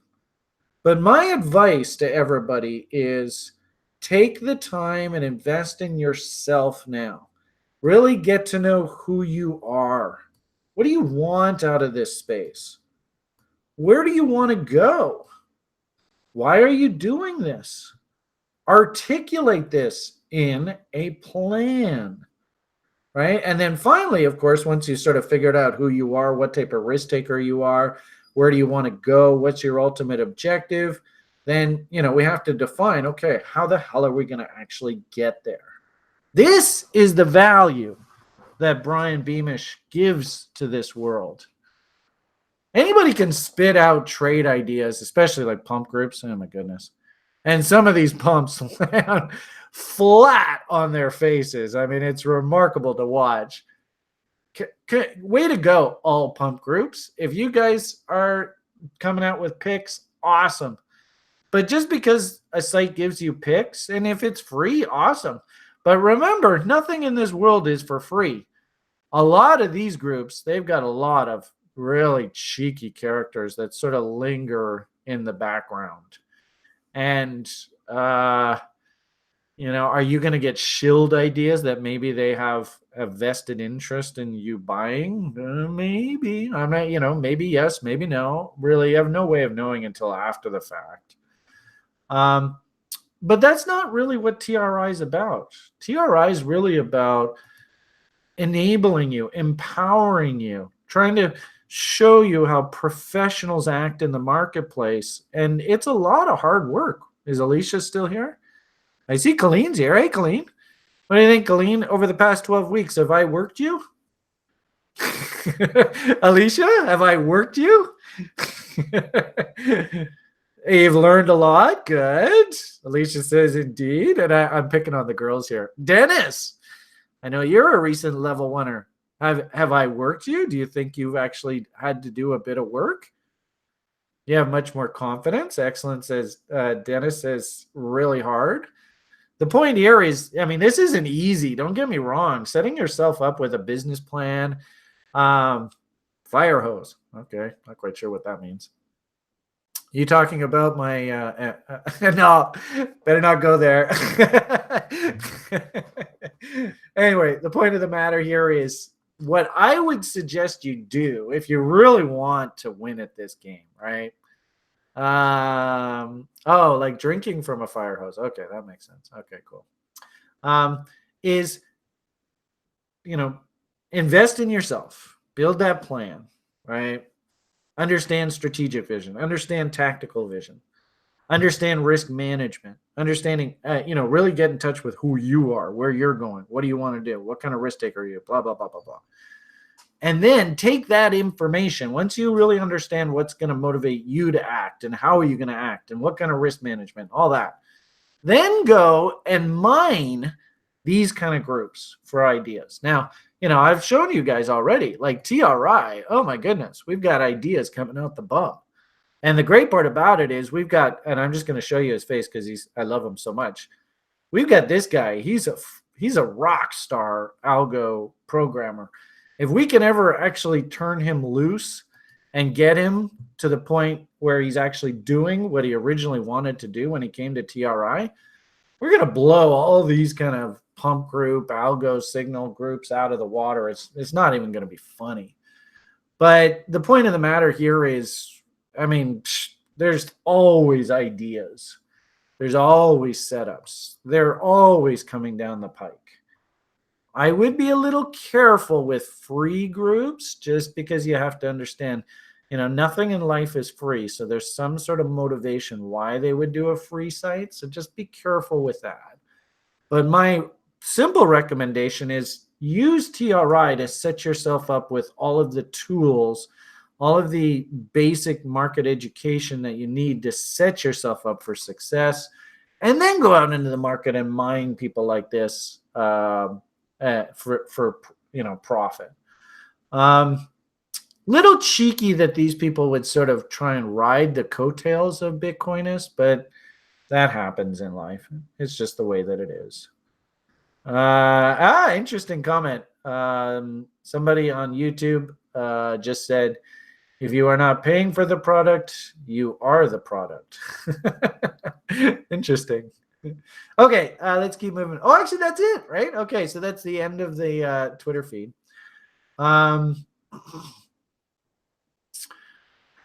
Why don't we just leave it at that? I've been talking for about an hour or two. I don't know how long I've been going on here, but in essence, do yourself a favor. Join, it doesn't cost anything to participate in the raffle. The odds of you winning are actually pretty good. If you would like to seriously invest in yourself and you don't win the raffle, seriously consider, I think it's like $1,000, $1,200 or something like that for our level 1 program. After 90 days, we will change the way that you look at the market forever, for the rest of your life. I've had, what's really cool is you can just go on the TRI welcome page and you can watch a video testimony. Basically, these are all site members. They all took the course. And I was actually really surprised. Frankly, I didn't expect it. But I was actually pretty surprised at how many people, when I interviewed him, and I lost like half the damn video that I recorded, which kind of pissed me off, but oh well, it's the way it goes. But how many people, when I interviewed them, said that the course was life-changing? I was very surprised. So, for $1,000, do you want to change your life? It might be worth it. All right, so I think we'll leave it at that for today. Maybe just a quick overview of what I'm sort of seeing right now, just real quick, maybe 5-10 minutes. But I did want to make sure that we went through the whole Twitter feed. So, a big thank you to the Bitcoinist community and the managers. I'm actually quite pleased to see the response that we've gotten coming out of this. And good luck to anybody who's entered the contest.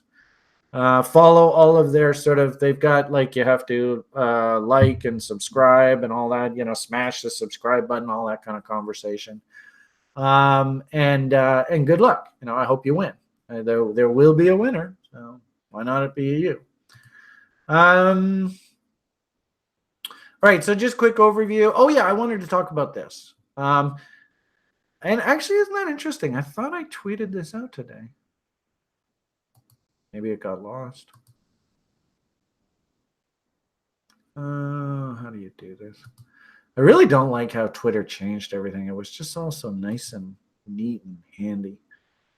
Oh, yeah. Okay, so there's a few more things here. So I tweeted out, yeah, okay. So the only thing I missed was this. I thought this was a really interesting study. And I've been I actually considered, well, it's a comment. So Fazil asked, are your classes 1-to-1 or videos to watch? There's both lectures. It's hopefully what you heard, Fazil, is this is a very intensive course. I mean, it is a lot of information. So there are pre-recorded lectures, and each there's basically 12 weeks in the program, and each week has a pre-recorded lecture, and they're usually a good couple hours of videos that you have to watch. And then we have group tutorial sessions. And the good part about it, I mean, a year or two ago, we used to have hundreds of people in these courses, and it wasn't very personal. But just even this most recent term, I participated in the group tutorial session along with the instructor, Grim. And I believe these people got very individualized attention. Anybody who asked for help and asked questions, we have a group tutorial session once a week and a group tutorial document where you post your questions. And we just sit and go through the questions one by one by one by one. And sometimes sometimes those weekend group tutorial sessions, they'd be 2 or 3 hours long. So not only do we have the pre-recorded lectures, but we also have the group tutorial session where your questions are answered individually. So I hope that helps answer your question, Fazil. For the price point, I think that's about as much support as we can offer. We do have one-on-one tutorials with our OGs on the site, which you can also book individually. In fact, I think one of our level 1 students even booked an extra tutorial session with Grim recently. So we are available. But for that price point, the full course material with the very thick group tutorial sessions, I think it's a fair deal. So, in actual fact, somebody here says it's an absolute steal. Thanks, man. And of course, the community. Colleen actually just mentioned right here, and the community! Exclamation mark. You don't understand, oh, excellent. So Ilya, am I pronouncing your name correctly? Ilya just says, I can confirm the recent level 1 was awesome.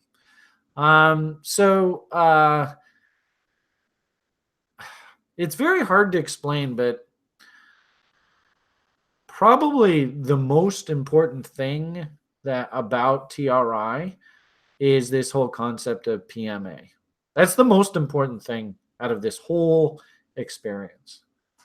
Yes, we'll teach you how professionals act on Wall Street. Yes, we'll teach you about risk management. We'll teach you what does a good trade look like versus a not so good trade. Yes, location, and what does divergence, how do you define it? And, what are different types of indicators that you can use to help build setups? And, do you have 3 reasons to justify acting, yada, yada, yada.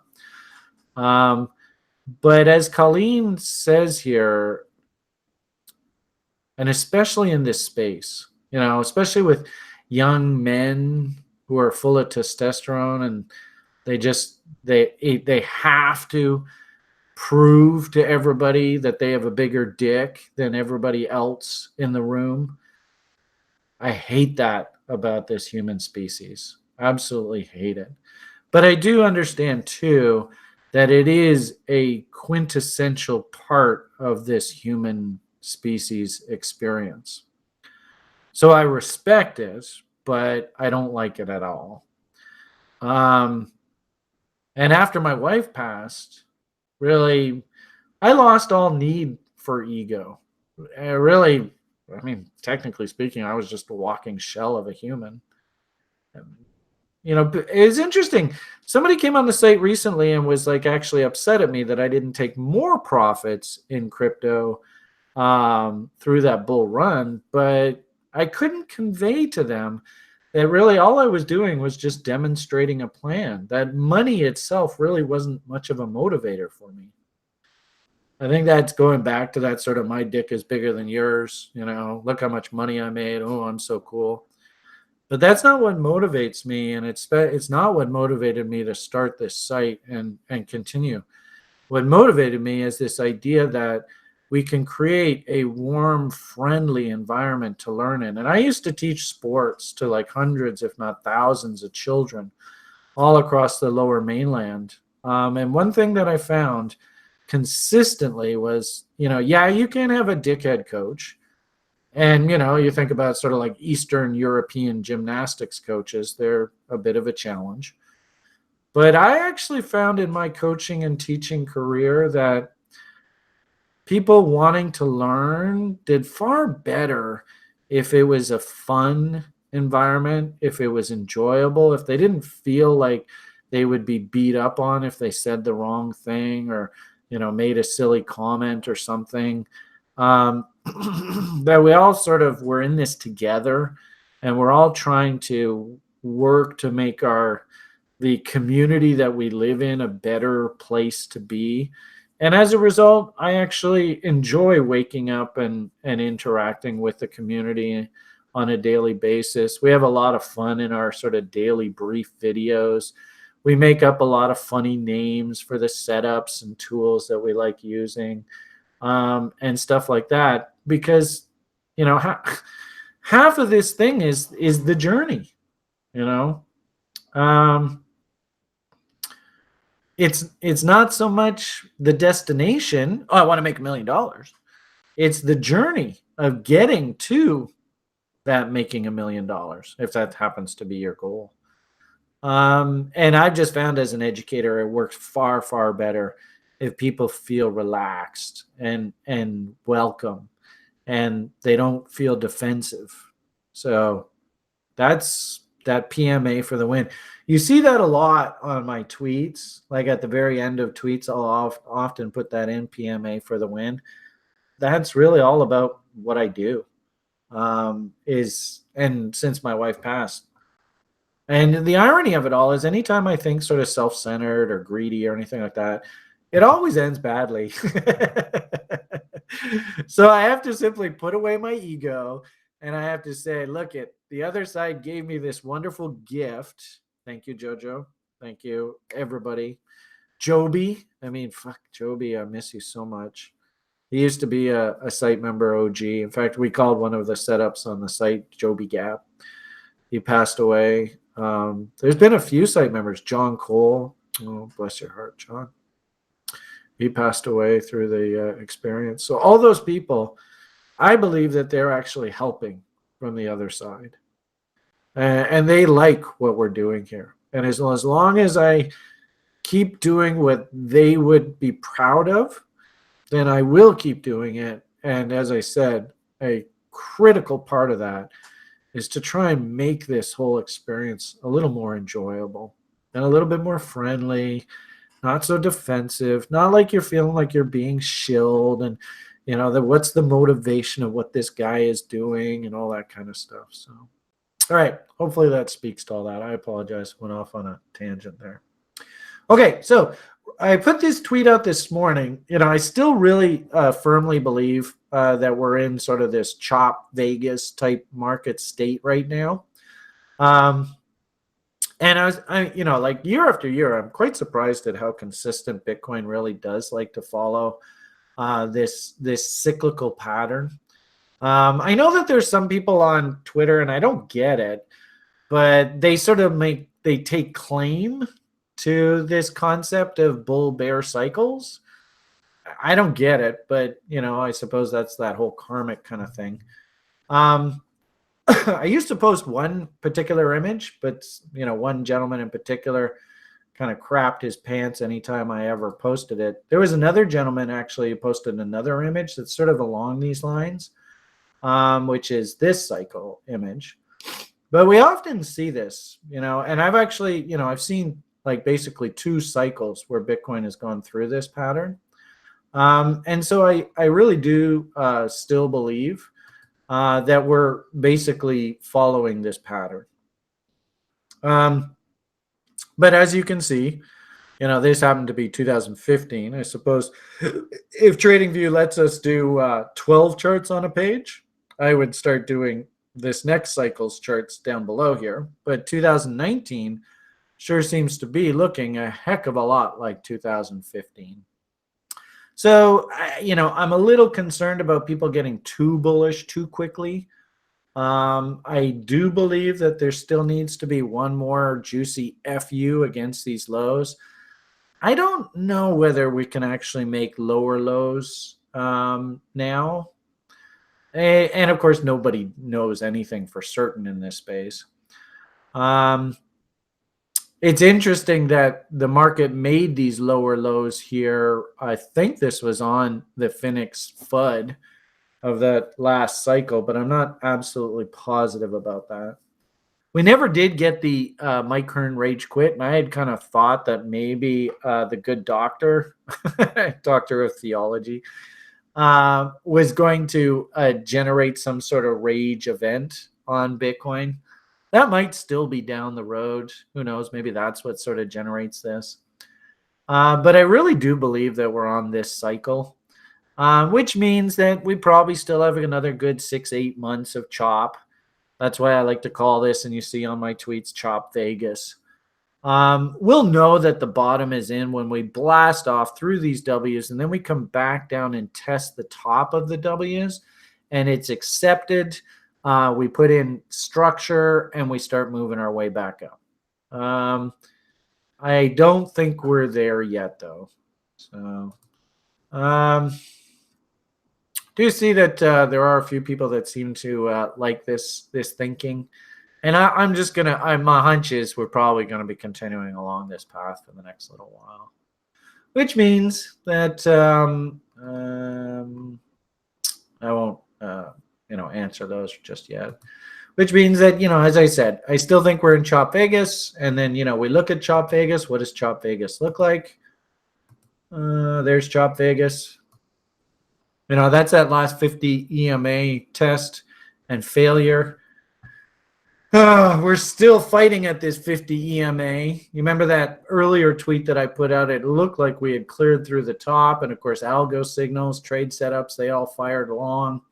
Interestingly enough, that massive bot, if you were trading that massive bot off of here, technically its stop hasn't been hit. And the cool part about this is now, for all those people who understand the bot, 1 low, 2 lows, 3 lows. That's looking pretty well defined. All right, I'm going to draw here. 1 low, 2 lows. We had talked about the algo fire to buy signal on the break of 25 here. I don't know whether we actually ever really got that 3rd low, but gee whiz. Now that this low is higher than this low, now that to me looks like a sexy 3rd low. So there is the bot level. And interesting, look how the market actually is setting up another trade off of that bot level. So you can see the rally peak there. All right, we go like so. And there is the bot level. I mean, holy crap, is that ever close? And lo and behold, look what's happening. Slowly but surely, Mr. Algo is trying to get off his knees. If Mr. Algo starts getting happier again, we might get another setup off of that level. So, keep your eyes peeled. As I had said earlier, yes, the things like Litecoin and Ethereum have broken down, but technically Bitcoin hasn't broken down just yet. So I find that fascinating. Don't have anything to do just yet. There's for me, there's nothing to do here. I'll wait for my algo to start pounding the table, blah, blah, blah. But really, I wouldn't have a problem now if we popped up through this double bottom here, just buying that double bottom and again risking against the bot lows there, looking for a crazy ass target of 6,500 to the upside. It's still on the table for me. Okay, so as I said, Chop Vegas, can we hold on to this 50 EMA? Can we continue our way up here? It's still on the table. I'll tell you, though, if we lose this doji low, though, I think all bets are off. That would basically be that bot low, and I would say that would bust this and back down we go. Only time will tell. Right? You can't write better fiction than reality. And I'll tell you, it's interesting, nobody was expecting that Phoenix news. I didn't hear anybody talking about attorney generals and Phoenix and Tether. And how ironic, right? Usually we always say, you can't write better fiction than reality. It's impossible. You can't. And I think this is an excellent example. If we'd gone out on the street and polled like 20 people, what do you think is going to be the reason for crypto breaking apart? I don't think a single one of them would said, oh, well, we're going to have more U.S. government attacking Phoenix and Tether. No, I don't think well, maybe one or two people might have said, who knows? Very simply put, and here's the interesting thing here is we could actually start drawing bearish bots here too. So, again, this is a function of your trading plan. Are you a lower time frame player? I could actually technically see, right? We did 33. We did not go. Well, actually, that's backwards. Didn't I say I was going to wind this video up here like 20 minutes ago? Sorry, guys. So we did 33. We did not go beyond 66. One high, two highs, three highs. Uh-oh. I mean, technically, I could see that, and it's really just a function of your plan. Do you want to trade this? It's up to you. But technically, I could see if we start melting down here. All right. Of course, I did it backwards.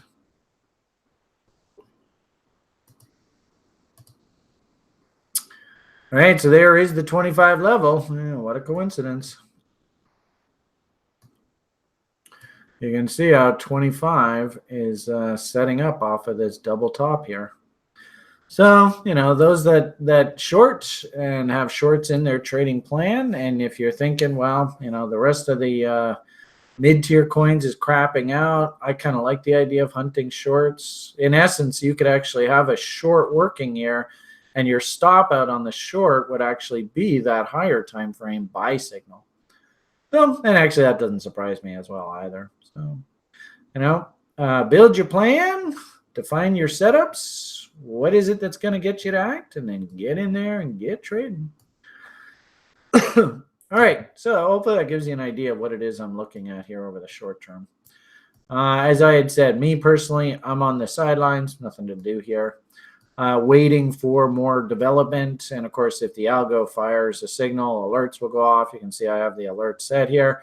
And Reza is going to teach me how to get the computer to take the trade on its own. Can't wait for that. Right, Reza? Right? All right. All right, why don't we leave it at that? I hope you guys enjoyed this offering. Hopefully I've helped you to a certain degree. Sure talked a lot. Yeah, I know people are concerned about XRP right now. You can see the trend's looking pretty bad. Interestingly enough, though, we could make an argument traders actually were coming into areas where they might even take a shot off of those lows. But I'm not really going to get into it too much. What I'd really like to see, to be honest with you, is I'd like to see Bitcoin just go sideways, slight upside, let those bullish bots come in, and that validates these trend reversal signals. Because I did see, and I might even have to tweet it out, if we start crapping out here, that might actually take that bullish signal off the table, because this candle hasn't finished yet. And we might, if this thing craps out, remember Sunday's always a mess. If we crap out here through the end of the day and I come back from Liam and it's looking crappy, this bullish signal might be taken away from us. So what I would actually like is print that goddamn candle, print the signal, and then let's continue moving higher. But that's just Brian's opinion. That's Brian's conjecture. That's Brian's hope, wish, prayer that comes into the space. Well, only time will tell. We'll see what happens. All right, guys, why don't we leave it at that? Have yourselves a great day. Hope you enjoyed the offering. Hit that like button, smash that subscribe button, comment below. Tell me what a dickhead I am. I couldn't care, but let's get Google all nice and happy about the analytics. All right, take it easy, everybody. All the best, and bye for now.